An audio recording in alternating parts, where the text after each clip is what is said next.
Yash Kumar Mishra London गए थे film की शूटिंग के लिए। उनके साथ घर का कोई भी नहीं गया था। जो फिल्म में काम करने वाले थे कलाकार वो उनके साथ गए थे।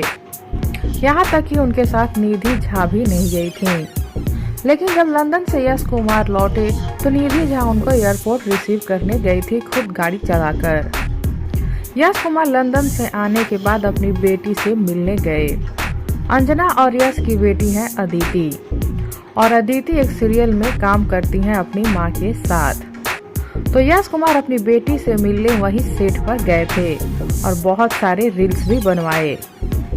यहाँ तक कि यश कुमार के बड़े भाई और यश कुमार के पापा भी गए थे। यश कुमार के बड़े भाई और यश कुमार के पापा अदिति के बड़े पापा और दादू हैं।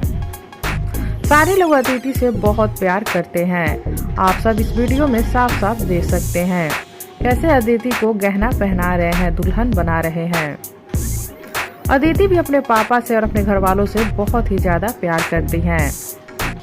और यश कुमार का तो कुछ कहना ही नहीं है, वो तो अपनी बेटी से बहुत ही ज्यादा प्यार करते हैं। आए दिन हर कुछ दिनों बाद अपनी बेटी के साथ एक रील अपने सोशल अकाउंट से जरूर शेयर करते हैं और अपनी बेटी को बिटिया रानी लाडो कहते हैं और हर कुछ दिनों बाद अपनी बेटी से मिलने जाया करते हैं। यहाँ तक कि यश कुमार के साथ निधि झा भी मिलने गई थी अदिति से। निधि झा भी बहुत प्यार करती हैं अदिति को और अदिति भी प्यार करती हैं निधि झा को। प्यार है तभी तो दोनों एक साथ बैठ कर के खुश होकर के रील्स बना रहे हैं। तो आप सबको क्या कहना है इन सारे वीडियोस को देखने के बाद, बताइए हमें नीचे कमेंट बॉक्स में। साथ ही वीडियो को लाइक कर लीजिए, चैनल को सब्सक्राइब कर लीजिए। वीडियो पसंद आया हो तो इसे ज़्यादा से ज़्यादा शेयर कीजिए।